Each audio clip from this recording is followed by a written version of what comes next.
I didn't get to attend Samsung's Galaxy S7 launch event due to my flight being delayed and being stuck in Dublin, Ireland, but I did spend a few hours playing with the S7 and S7 Edge today at MWC, and yes, that made up for all of the trouble. First, let's go ahead and talk about the design. Design on the Galaxy S7 and S7 Edge hasn't changed much from last year's S6 and S6 Edge. In fact, the only difference you can tell with the naked eye is the fact that this year's S7 and S7 Edge both come with curved back instead of being flat. This makes the phones a lot easier to hold, and boy, I noticed the difference right away the first time I held it. It's more ergonomic and naturally allows you to grip the phone. Other than that, you will notice the S7 barely has a camera hub compared to a huge one from last year. There's also always on screen just like the LG G5. Those damn Sam spies at LG paid off. Now, Galaxy S7 and S7 Edge hasn't changed much on the outside, but it's what's inside that counts. Both phones run the latest Qualcomm Snapdragon 820 for US models and also Exynos 8890 octa-core models for certain countries with the latest Android 6.0.1 Marshmallow. With 4 gigs of DDR4 memory, you will not be disappointed with its performance, and graphic-intensive games were running flawless while I played games with them. And did we mention IP68 waterproof rating? The S7 and S7 Edge are both water resistant up to 30 minutes in up to 3 feet of water. As for display, the S7 features 5.1-inch 1440p AMOLED screen, while the S7 Edge features 5.5-inch 1440p AMOLED screen. As usual, the screens are super crisp and brighter than ever. If you want the best screens on a smartphone, the S7 or S7 Edge will not disappoint you. In my quick comparison with my Galaxy S6, the new AMOLED screens are indeed even brighter than last year. This also may mean more battery life through more efficient technology.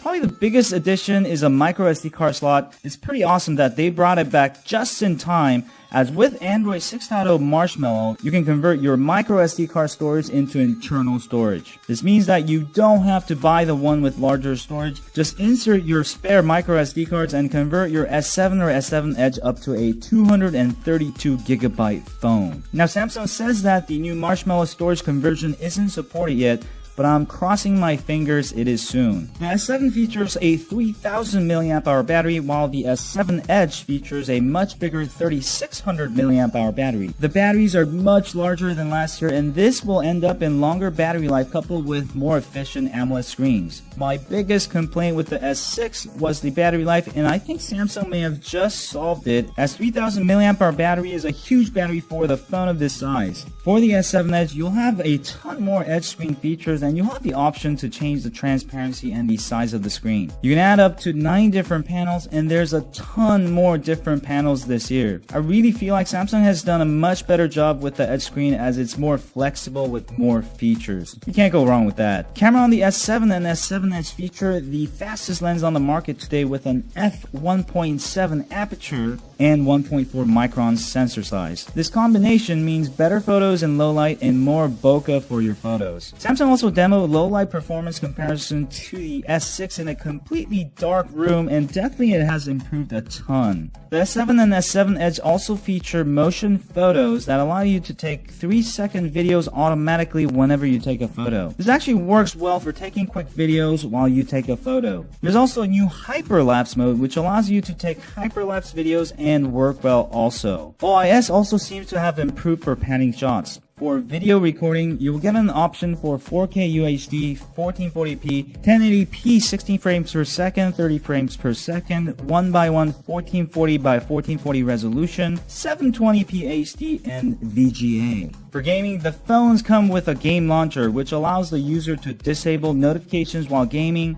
lock recent back keys so you don't actually hit them while gaming, take a screenshot, record the screen, and much more.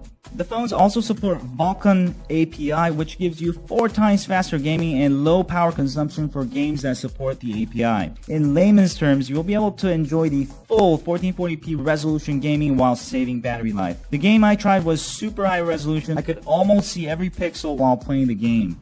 I was really amazed. Overall, I'm very impressed with the Galaxy S7 and the S7 Edge. I also really dig the fact that Samsung decided to make the S7 a smaller 5.1-inch device and the S7 Edge with 5.5-inch screen. For people like myself who prefer bigger phones, S7 is much too small, but I can accept the size of the S7 Edge. And if you like smaller phones, the 5.1-inch S7 may just work out for you. I expected much of the same from last year, and yes, design hasn't changed much from last year, but I really like the fact that the battery has been upgraded, micro SD card slot has been added, and the phones are now fully waterproof. I took my Galaxy S5 and S6 to Thailand last year, but I ended up using the older S5 for video recording myself snorkeling in Phuket, which worked flawless even in warm salty water for nearly an hour. With S7 and S7 Edge, you'll be able to take your phone in more places and make videos, take calls while you swim. Damn. Now the biggest question is whether you want to get the S7, S7 Edge, or the LG G5. While I'm damn impressed by LG G5's new modular features and 2 cameras, both Samsung and LG has impressed me in its own right, so it will really boil down to your personal preferences. I should have a buying guide video for you soon on that, so